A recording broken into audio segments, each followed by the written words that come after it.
Hello, future and fellow metalheads, and welcome to The Metal Substance, the ongoing series about metal music and its history, dedicated to the long term goal of funding the creation of a city philharmonic. I'm your host, call me Victor. Today's topic is the album Sabbath Bloody Sabbath. It is the fifth album by heavy metal pioneers Black Sabbath, released on November 30th, 1973, and will be the last Black Sabbath album we're going to look into on this channel for a little bit. It'll be the end of a nice little foundation that I wanted to lay here on the metal substance. And speaking of foundation, I'm actually not going to go, well, I should say, this is going to be a relatively quick review for several reasons. One is I hope to get better at this one day and I could redo it, but also I'm going to do a summation video where we'll just talk about Black Sabbath and the foundations of metal as a whole, particularly their first five albums. So with that, let's get into it. Where we last left off, Black Sabbath were, nose deep in cocaine out in California. For Sabbath, Bloody Sabbath, though, they returned to England, specifically the Clearwall Castle in the Forest of Dean, to begin writing and recording this work after a period of writer's block. As usual, Black Sabbath is going to continue to evolve in this album, and that we're going to see an increased use of synthesizers, string arrangements, keyboards, etc. Apparently, Tony Iommi wanted more bagpipe in this album at some point, but wasn't able to get the mix done in a satisfactory way for him. So we're going to do something a little bit different on this one compared to the others. I actually want to talk about the album cover of Sabbath Bloody Sabbath, because this is one of Sabbath's most iconic works. This was a piece that was created by Drew Struzan, who passed away a little bit under a year ago. He's very famous for his film posters. You probably have heard about a few of them, such as Star Wars, Harry Potter, Blade Runner, Back to the Future, Indiana Jones, E.T., The Shawshank Redemption, and many, many more. The album front and back covers for Sabbath Bloody Sabbath were made by him before he began his film work. So I'm going to mostly talk about the front cover, which is the more famous of the two pictures. So this is what Drew calls the Death of the Evil Man. It's in fiery red, orange, and yellow on a black background. And in this we see a naked man on the bed whose headboard is the number 666, the biblical number of the beast, surrounded by these nude demonic figures closing in to kill him. It's as if the headboard and the walls themselves are also closing in to kill him. You've got rats on the sheets, which, rats always prominent in metal work. The crimson flames are, of course, and coloration is evoking imagery of hell. According to Ozzy Osbourne, these things are supposed to represent the man's sins in life that have now come back to haunt him, that are now going to claim him and lead to his death. The back cover, meanwhile, it's not clicking over. There we go. The back cover is the which most people don't know, because you're probably not going to see it if you're streaming it instead of owning a physical copy of Sabbath Bloody Sabbath, is the death of the good man compared to the front cover. So here's a man that is dying, but he is surrounded by his loved ones. It's relatively peaceful, although of course you can see they are in agony and in mourning. They've got some lions, but they're sleeping, or perhaps they themselves are also in mourning. And I think it's clear that there's meant to be a contrast here between living an evil life and a good life, and how it is reflected in your final moments in death. Something I did want to say about this back cover is that I really do think there is a certain kind of intensity in this imagery. These people around him, perhaps children, siblings, whatever their relationship to this man, are clearly greatly affected by his death, while the man himself seems to be at peace and is in fact comforting who I presume is his daughter in his final moments. This all feels very appropriate for an album that devotes itself to finding one's place in the universe where there's an eternal conflict between good and evil. Okay, let's do the track by track. First off, the title track, Sabbath Bloody Sabbath. It is an embittered lament against musical critics and the sorrowful life Sabbath is leading, being burnt out, being angry against critics. What's really wonderful about this is that Ozzy Osbourne has always refused to say the name of the specific critic this song was about, which I think is a great move. because they just want attention, cast them into perdition, and then move on with your life. That's what I've got to say about that. But it's also about self-reflection. If we look at some of these lyrics, quote, "Where can you run to? What more can you do? No more tomorrow. Life is killing you. Dreams turn to nightmares. Heaven turns to hell. Burnt out confusion. Nothing more to tell."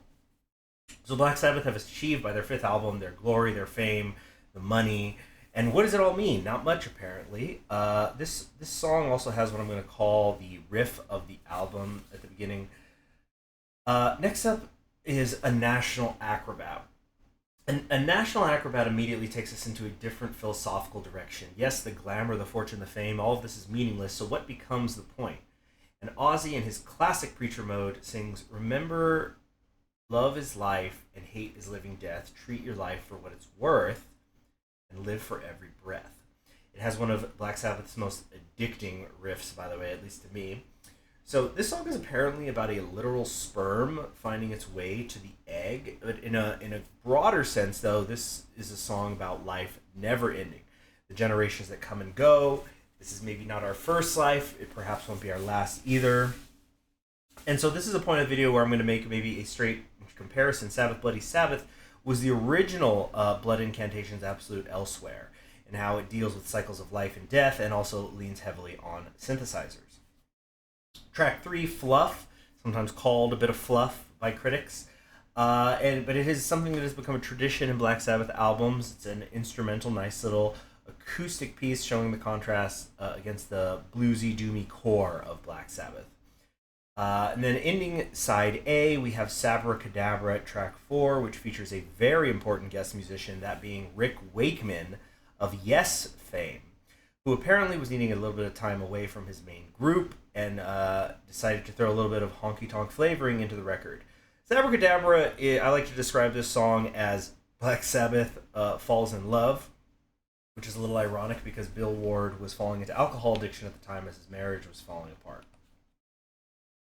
We go into side B, Killing Yourself to Live, which features double synthesizer work by Ozzy and Tony with lyrics naturally written by Geezer Butler, and it's another one of Bill Ward's great foundational rhythms underneath it. I'm not sure what to add to this one other than that it's another Black Sabbath banger. The rhythm section's cooking, Ozzy's having a blast as he reflects on how we kill ourselves every day to create the life we want, usually unsuccessfully. And Tony is doing what Tony does, continuing to establish himself as the first metal guitar god. Next is track Who Are You?, which of course was written by Pete Townsend in 1978. That's what we call a joke, kids. Who Are You is an experiment in psychedelic sound with Ozzy Osbourne, not so much as FX was on Volume 4, but it has Ozzy Osbourne himself on the synthesizers, and it creates a sense that you have journeyed into a science fiction nightmare. Black Sabbath continuing to show themselves as among the best to this day in creating atmospheric metal. Next up is Looking for Today, where we hear Ozzy play with a bit more complex melody in his singing, and Tony also picks up another instrument, in this case the flute, adding a different layer to this song. Compared to some of the other tracks, it almost sounds like a Whistling Bird's melody over the rhythm section of Butler and Ward. Finally, we close out the album with Spiral Architect, the track most in line with the progressive rock movements of the day. It starts with this acoustic music that sounds almost downright folksy at times before we transition into some more traditional Black Sabbath rock sounds, and then that is expanded on with orchestral arrangement. It's a song that's very reflective. It's about abstract concepts of creativity and identity and the passage of time. So just like with the beginning track of Sabbath Bloody Sabbath, this is a track where Black Sabbath is self-consciously singing about themselves. So in this world where people just take advantage of them or are critical of them, who make them feel like their work is pointless, what actually is the point of it all? Ozzy sings, "Of all the things I value most in life, I see my memories and feel their warmth and know that they are good. You know that I should. Of all the things I value most of all, I look upon my earth and feel the warmth." It's good. The album then ends in an unusual way with a fading in of crowd noise, almost as if this entire album has been Black Sabbath looking at themselves as they achieved a new peak of their fame and trying to find meaning in it. in this new life of theirs, only a few years removed from being some working class boys from Birmingham. And oh yeah, by the way, there's an audience listening to all of this. Okay, so what are our 3 tracks for the album? I've got to go with Sabbath, Bloody Sabbath, the title track. Of course, outstanding intro and verse riff. One of the heaviest ending riffs in metal to this day. Just gets the people moving, and it's pure triumph. Speaking of triumph, we've got to have Sabracadabra for Rick Wakeman's guest appearance, showing that Black Sabbath has always had its flirtations with progressive rock music, even if we don't tend to think of them as a progressive rock band, culturally speaking. Plus, after so many songs of despair, it's nice to hear Sabbath in love. And finally, we have Spiral Architect, which again, very progressive rock sounding. In conclusion, it's my opinion that Sabbath, Bloody Sabbath secures the legacy of the band as continuing innovators, as pioneers in metal, experimenters who are going to inspire generations of metal musicians to come.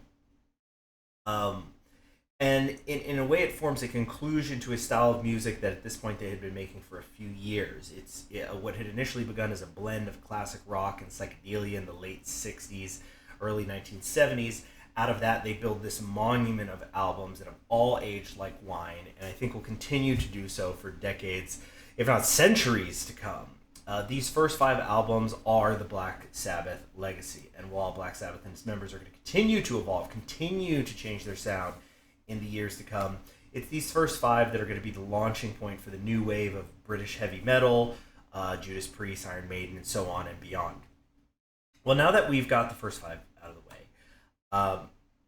I do enjoy Black Sabbath quite a bit, I have to admit, though. I've been feeling a little bit confined from focusing on just one band.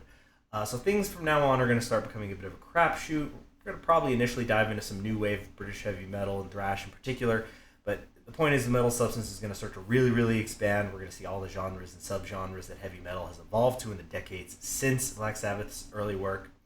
I hope that you're looking forward to it as much as I am, so subscribe so you'll know when those get posted. Don't forget that there's no substitute for listening to the album yourself, and remember that history will be written